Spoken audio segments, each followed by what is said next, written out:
Welcome to She Persisted. I'm your host, Sadie Sutton, a 19-year-old from the Bay Area studying psychology at the University of Pennsylvania. She Persisted is the teen mental health podcast made for teenagers by a teen. In each episode, I'll bring you authentic, accessible, and relatable conversations about every aspect of mental wellness. You can expect evidence-based teen-approved resources, coping skills, including lots of DBT, insights, and education in each piece of content you consume. She Persisted offers you a safe space to feel validated and understood in your struggle, while encouraging you to take ownership of your journey and build your life worth living. So let's dive in. This week on She Persisted. I coach so many people with ADHD, and the ones with the milder cases often have a hard time accepting their diagnosis because they feel like, well, I don't have it as bad as so-and-so, but it for sure is a spectrum. And no matter where you fall on that spectrum, you deserve support.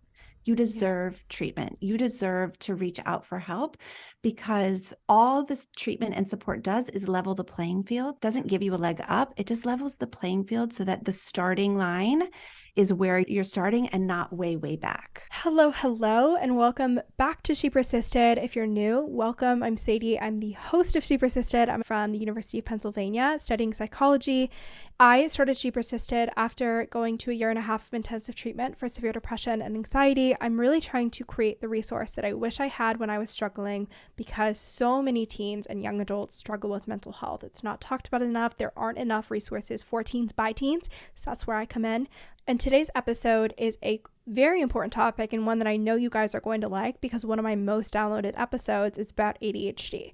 So we're doing almost like a part 2. We're following up. We're diving more into ADHD, adult ADHD, and what you can do to manage ADHD. And our expert today that we're looping into this convo is Kristen Carder. She is an ADHD expert, top podcast host, and an internationally recognized mindset coach for adults with ADHD. What is really unique is that Kristen works with adults with ADHD. A lot of the time we hear about ADHD through the context of kids, and they get diagnosed in childhood. But there are so many adults that realize they have ADHD later on in life and then don't have the skill set to navigate this. So this is where Kristen comes in. She has experience struggling with ADHD herself, which she touches on in this episode. She has over 10 years of experience studying ADHD and teaching her clients evidence-based skills to help them navigate ADHD, be effective in coping with the symptoms. And we also talk about how to recognize if you do have ADHD, symptoms that not everyone is talking about, symptoms that are more common in adulthood, for teens, and especially in women. I am so excited for this episode. I left this conversation just in awe of Kristen and all of the insight that she had. I immediately went to my siblings and was like, you have to listen to this episode when it comes out, because anyone with ADHD can benefit from this conversation. So send it to a friend or family member that you know that has ADHD, or knows someone with ADHD, or wants to support someone with ADHD, because this episode has a ton of info and taught me a lot as well.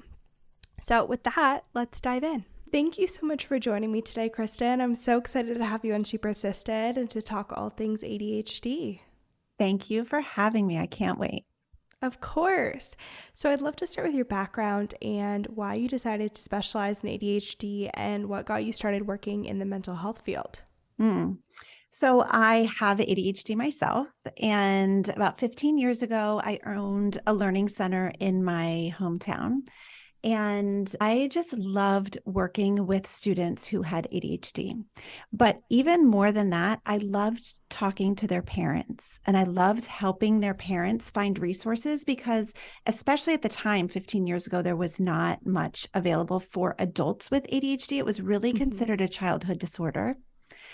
And the more that I kind of went down that rabbit hole of helping adults with ADHD, the more I realized that we really are an underserved community. There is such a huge segment of the population of adults with ADHD who are just underserved. And so I started my podcast at the very beginning of 2019 and have never turned back since. I have been coaching since then and have absolutely loved working with adults. It's the best.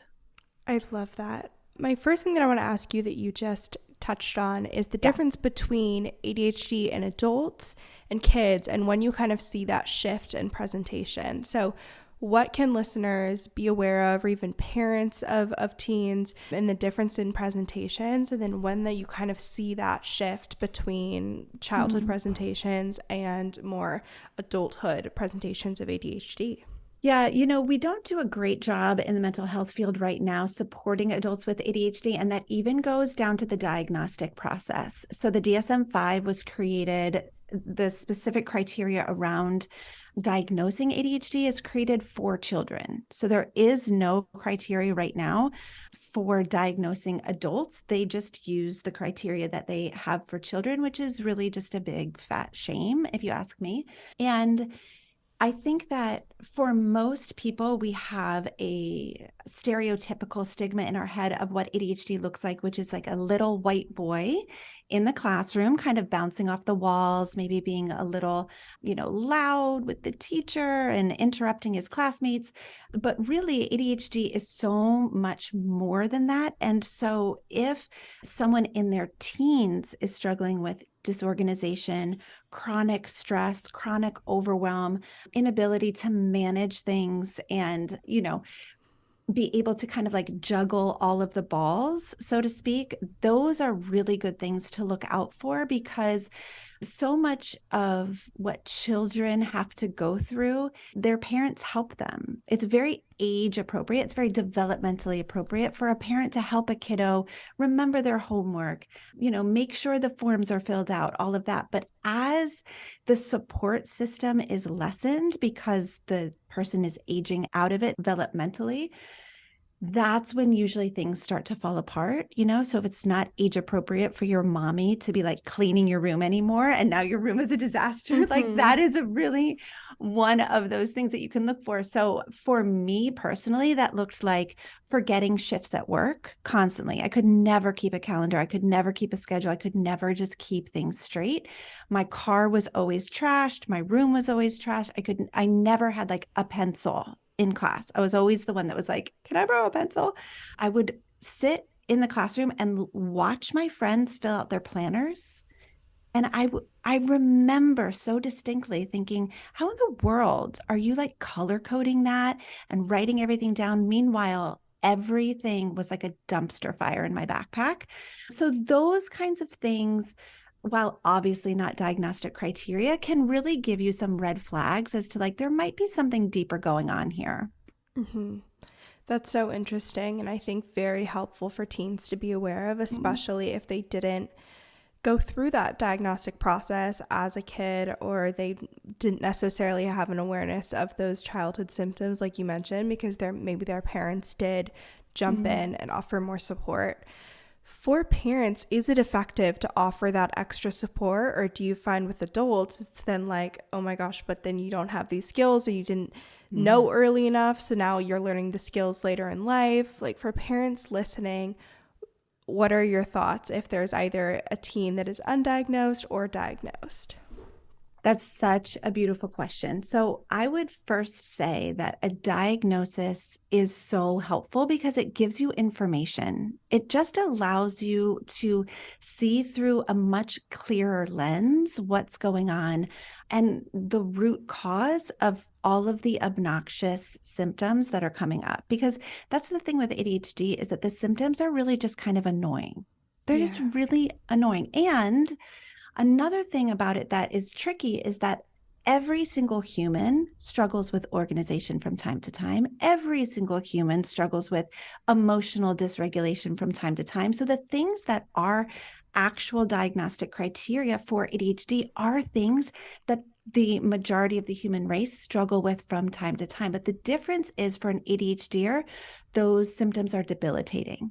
Those symptoms are keeping them from reaching their potential. Those symptoms are keeping them from really being the fullest version of themselves. And so if you can, I always, always, always encourage people to get a diagnosis, even if you don't plan to medicate.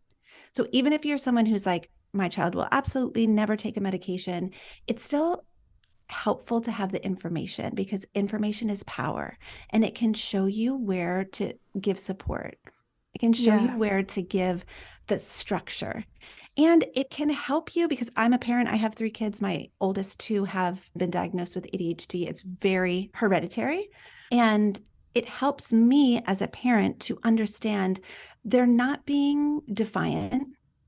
They don't just need to try harder, they actually need support. So then I can ask myself, okay, what support can I put in place so that they can function beautifully? Mm-hmm. You asked, like, should you support or should you kind of like teach them the skills? And I would say it's both. But as a very high functioning now adult with ADHD, I have so much support in place, so much Yeah. support. Dr. Russell Barkley calls it scaffolding. We have to have that scaffolding of support so that we can really move forward, really without having to worry about all of the organization, all of the problem solving, all of the time management, all of those things that for the typical brain, it just comes naturally. And for our brains, it doesn't.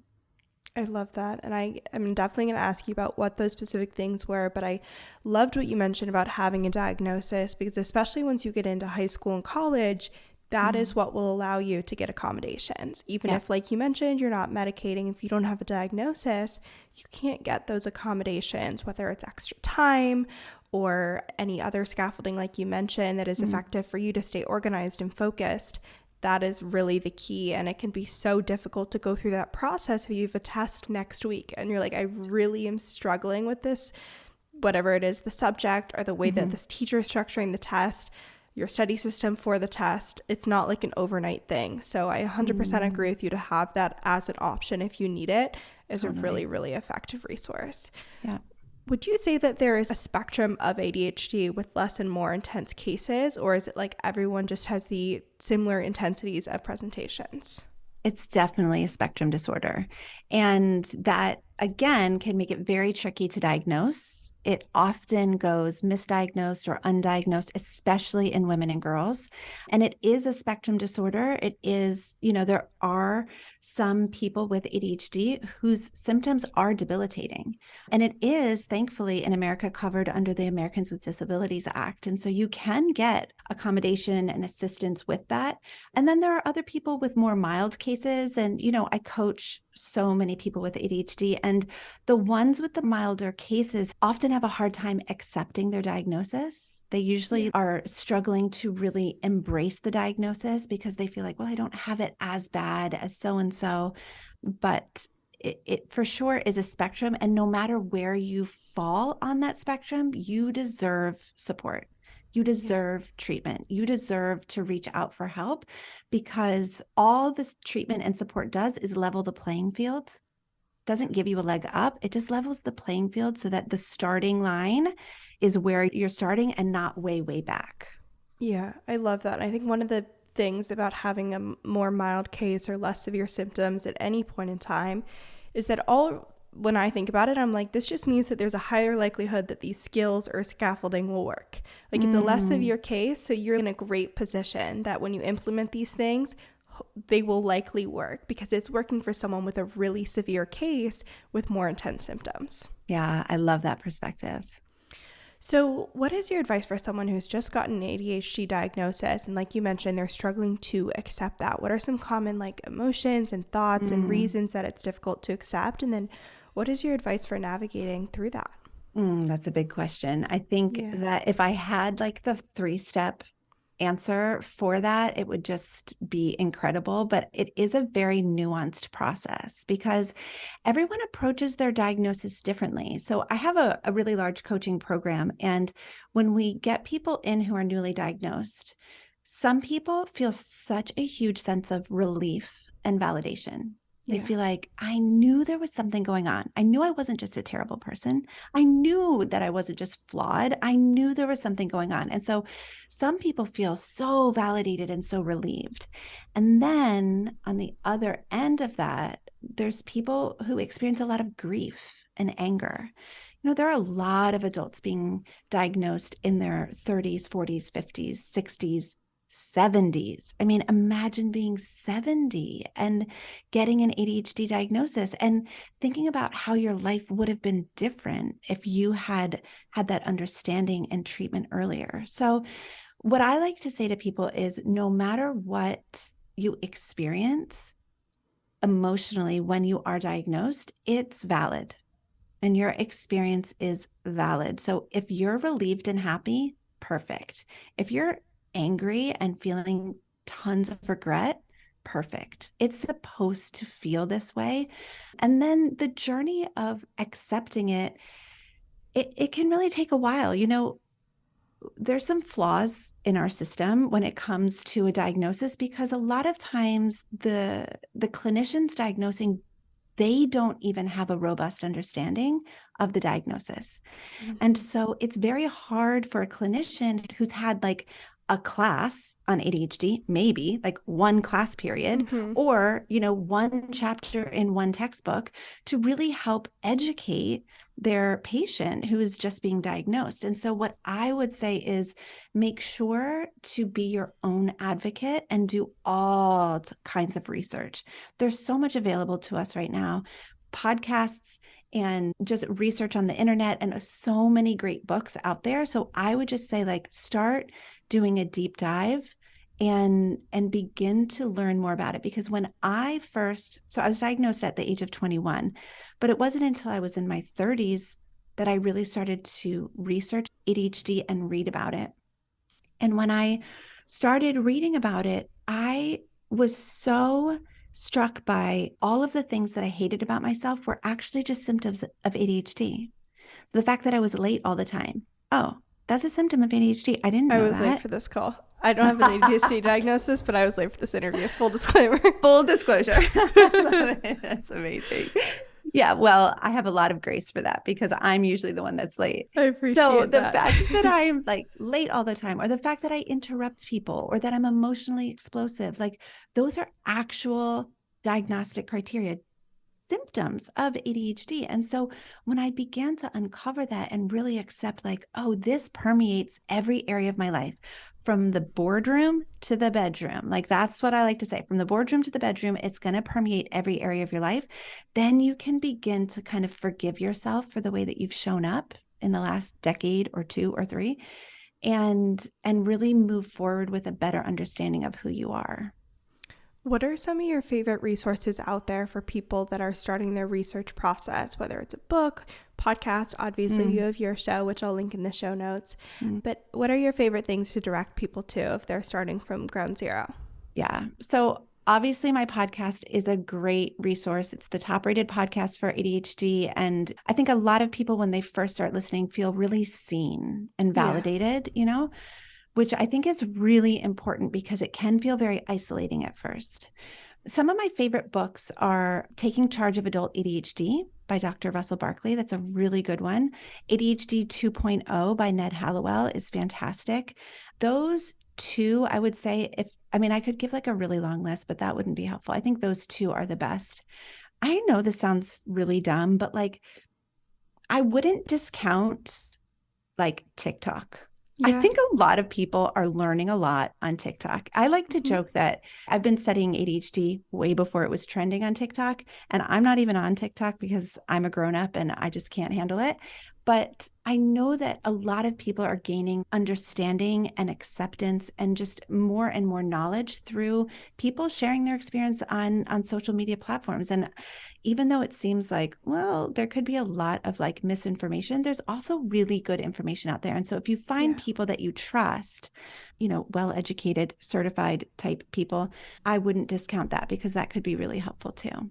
I 100% agree. I will definitely leave all of those in the show notes. I think that's really helpful recommendations to start because there is so much information out there and it's so overwhelming trying to figure out which direction to begin with. And I mean, sure, even when you get a diagnosis, your doctor will be like, okay, here's a giant pamphlet or here's some links for things to look at. And it's like, okay, this is a lot of information. Yes. But I love that you provided a lot of different mediums to kind of interpret that information, and then also some really validating and understanding ways of processing through that diagnosis. Yeah. And, a good ADHD coach can help you with that too. And, I struggle with, like, sometimes I'm annoyed that ADHD is so trendy right now, but then also there's a lot of good coming out of it. And one of the good things coming out of it is there's a lot of coaches being trained to support people with ADHD. And coaching changed my life, and it's changed, thousands of people that I've worked with. I know that coaching can be an amazing medium for those who have access to the funds for it. It is so powerful to have someone else kind of take your hand and lead you through a journey. It's very, very validating. I think so many adults with ADHD have felt isolated for so long and feel or experience a lot of shame. And a really good coach can help you kind of unpack that. And it's very freeing. Yeah, 100%. Today's episode is brought to you by Teen Counseling. Teen Counseling is BetterHelp's online therapy program for teens. They have over 14,000 licensed therapists within their network, and they offer support on things like depression, anxiety, relationships, trauma, and so much more. You guys know that therapy was a huge part of my mental health journey. It's a resource that was absolutely essential for me to recover, maintain my mental health, improve my emotion regulation, distress tolerance, all of the things.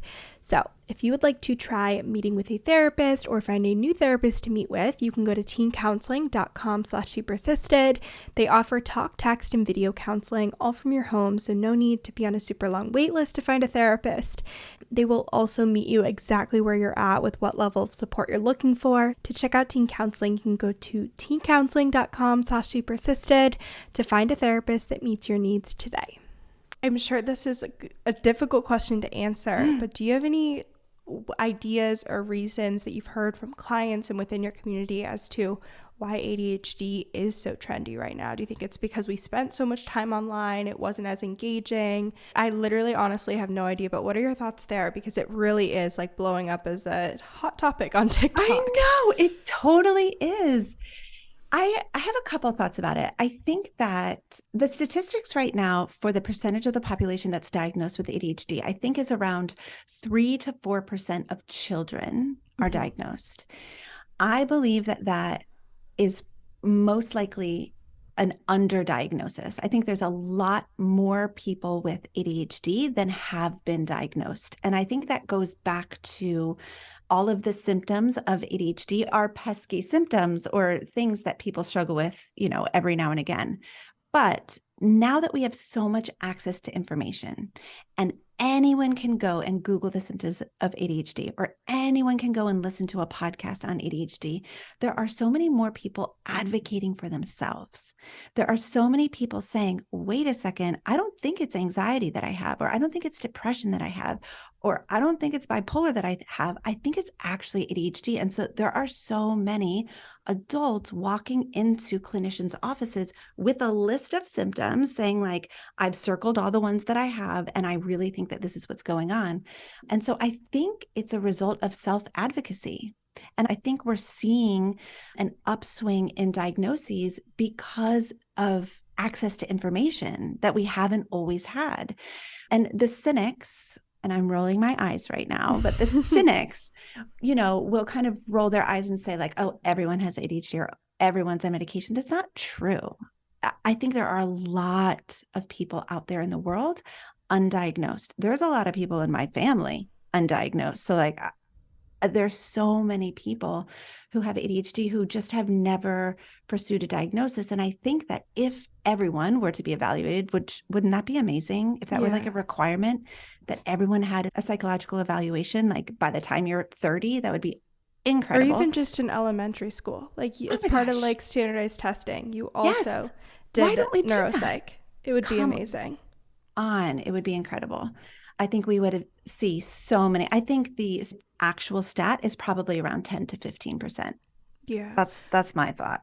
Which, when you think about it, like when people are like, everyone has ADHD, 10 to 15% isn't a crazy amount of the population. No. It's like, what, 1 in 4, 1 in 5 people have struggled with depression. That's a much higher percentage. And so I think to say that every single person has it really isn't accurate, especially when you look at the numbers and even considering how many people might be undiagnosed. Yeah, totally. So I'd love to kind of give people some recommendations and a toolkit they can pull from for creating the scaffolding for themselves in their life and trying to cope with these different symptoms and improve their effectiveness and become high functioning and really just set themselves up for success. So are there a couple different symptoms or areas that you think would be helpful to touch on, whether it's procrastination, maybe it's losing track of time, maybe it's emotional regulation? What would you say are the top 3 to 4 areas that people struggle with?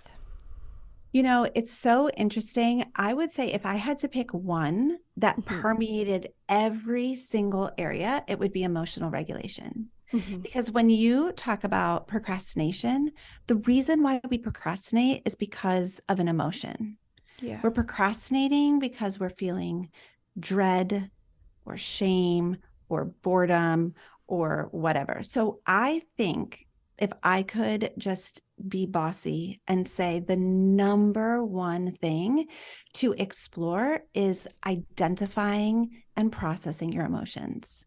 That would make you so powerful. I used to feel overwhelmed all day, every day. And because of that, I was very, very low functioning. I couldn't hold a job.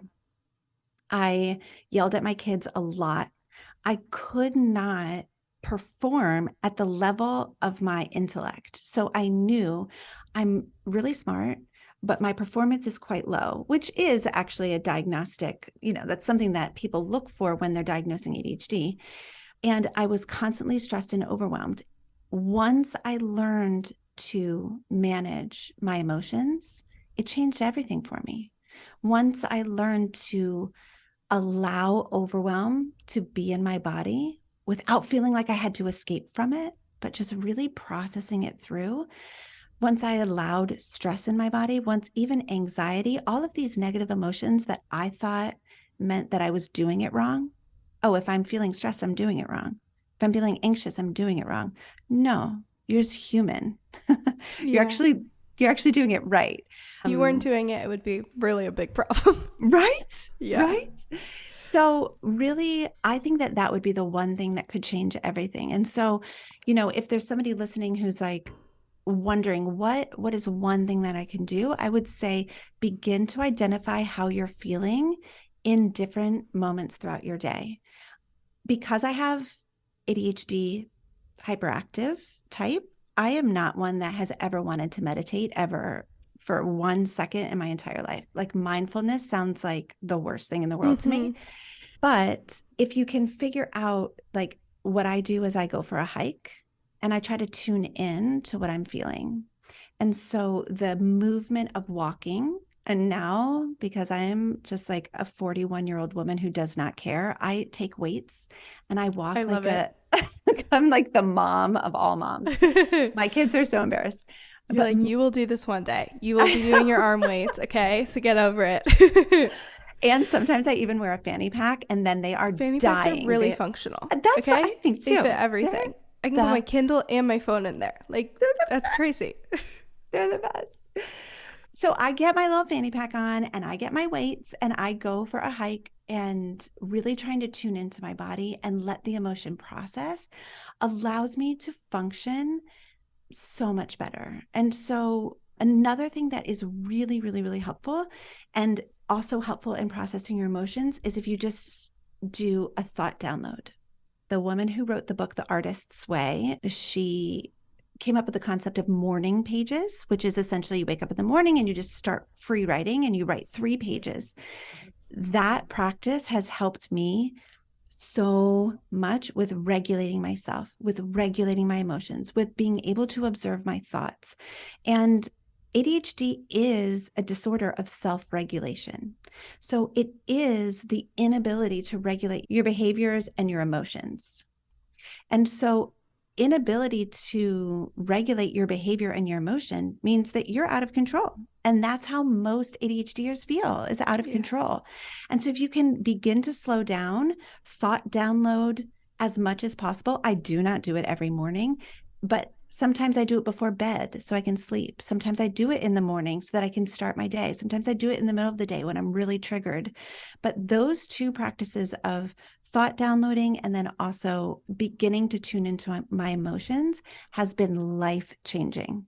I love that. Have you ever used the Mood Meter app? No, tell me. So what you do is you open it. My therapist told me about this, and I bring it up all the time. So you Love. open it, and it says, like, how do you feel? You click I feel, and it has the 4 different quadrants that you see for most emotion. So like high energy, unpleasant, high energy, pleasant, low energy, unpleasant, low energy, pleasant. So I might now say like low energy, pleasant, and then it breaks it down into all these squares, and every single one of these is an emotion. So it's like, I'm at ease, I'm chill, I'm thoughtful, I'm complacent, sleepy, I'm tranquil, peaceful, restful. And you like can exactly pinpoint and record it. Writing it down. Amazing. Recommending it's so helpful to all of my clients. I love it. But like, it's hard to put names to these emotions, but you can kind of pinpoint what energy level you're at and then kind of like have it help you out with exactly what you're feeling. So good. And then you can write that emotion at the top of your page, and you can ask yourself, okay, why am I feeling calm? And just start writing. Answer that question. Feeling calm because and get all of your thoughts out about that. It's especially helpful when you're feeling something a little more activating than calm, like frustrated. Okay, well, why am I feeling frustrated? What's going on? What are all of the thoughts causing this? And then that will help you to kind of regulate your behavior and navigate through like what steps you want to take next. Yeah. For students that are struggling with ADHD, switching gears a little bit, what would be like 1 to 2 skills or tools you wish that all students had in their toolbox and were aware of when navigating tests and exams and studying and just the school system in general? This is such an interesting question because I pride myself in being the coach who doesn't do the tips and tricks because I really feel like the tips and tricks are going to be different for everybody. Yeah. They really are. And all of my coaching goes back to managing emotions and understanding what thoughts you're having that are causing, your emotion and actions. Like the root cause. Yeah. The root cause. Yeah. I practice causal coaching, which is like essentially excavating to the root of like, okay, why are you stuck? Why are you procrastinating? Why aren't you taking action? Because ADHD is not a disorder of not knowing. We know what to do.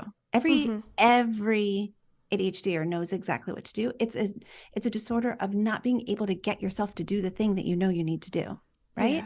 Yeah. And so what I would say is whatever support is most helpful to you, take advantage of it. If it's therapy, if it's leaning on a friend, if it's making sure that you have text reminders for all of the different things that you're doing.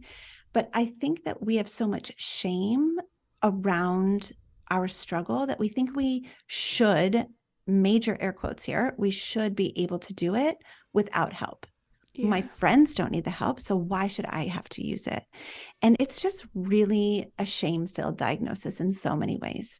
And so cutting through that shame and taking advantage of whatever support it is. So if you struggle to finish tests on time and you need to ask for more time on the test, or if you need to make sure you're taking it in a room by yourself or using white noise or whatever the case may be, develop the skill of taking advantage of support.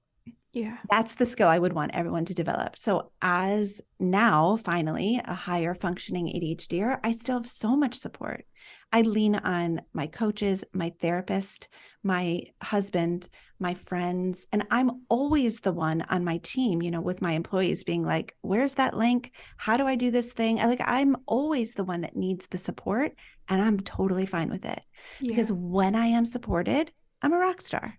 And I think that's true of most ADHDers. When they have the support that they need, they are really remarkable human beings. Yeah, that's so true. And I think there is so many ways that support can be integrated into the school system and into workplace environments and even at home. I know my sister a couple of weeks ago, she has ADHD and she has accommodations, she has extra time, but she was like, I don't know what to do because if I use my accommodations, I need the extra time, but then I take the test in the learning center. And if you take the test in the classroom, that teacher does that thing where she goes around and marks when you have a wrong answer. She's still in high school. This doesn't happen in college. They don't do that in college, but in high school, they mark the wrong answers. She's like, if I take it in the learning center, I don't know what answers I got wrong. But if I take it in the classroom, I don't have enough time. And we were like, Like, I don't know what to tell you. It's a tough situation, but it's still at a point where it's not fully integrated and it's not fully seamless to support someone in the classroom as effectively as it could be. Totally. And it's such a disservice to so many intelligent people. It's such a disservice because our classrooms were never designed for neurodivergent people, obviously. And even the way the school system is set up and the school day and all of that, like it is a miracle that any of us are getting through it. But the more that you can incorporate those accommodations and especially movement, so adding in movement if possible to the task that you're doing, and if your teacher is cool with that. So my kiddo, his teacher would always let him sit on top of his desk. And it was just so cool. Like, not every teacher is going to do that, but that really helped him to just get out of like the rigidity of his chair, sit on top of his desk, lay under his desk. They had so much flexibility, and it helped him so much. Yeah. I'm thinking of like walking pads. This is a trend on TikTok right now where people have all those walking pads under their desk. Oh my gosh, I want one so bad. I literally bought a standing desk today, and like next purchase is walking pad. I'm so excited. They literally look so cool. And I'm on the side of TikTok where people put their Apple Watches on their ankle so they get the steps from their walking pad. Oh, that is brilliant. Right? Because if it's on your hand, it doesn't track it. And I was like, oh my God, mind blown. So maybe by the time that you have kids or nieces and nephews or whatever, walking pads will be a thing in the classroom. They should be. Wouldn't that be incredible? It would be awesome. It would be amazing. Yeah. Oh my goodness. Well, thank you so much for sharing so much wisdom and insight and advice for teens and adults that are struggling. I know this episode will be so helpful. I'll be sending it to my sister. I know she's going to love it. And I'm just so glad we got to do this. Thank you for having me. This has been fun. Of course. Where can people find your podcast and follow along with you? So I host the I Have ADHD podcast. It is on all of your favorite podcast apps. And my website is ihaveadhd.com. So it's super simple. You can come hang out with me there. I am on Instagram. I'm too old to be on TikTok, but I am on Instagram. And my handle is at I Have ADHD podcast.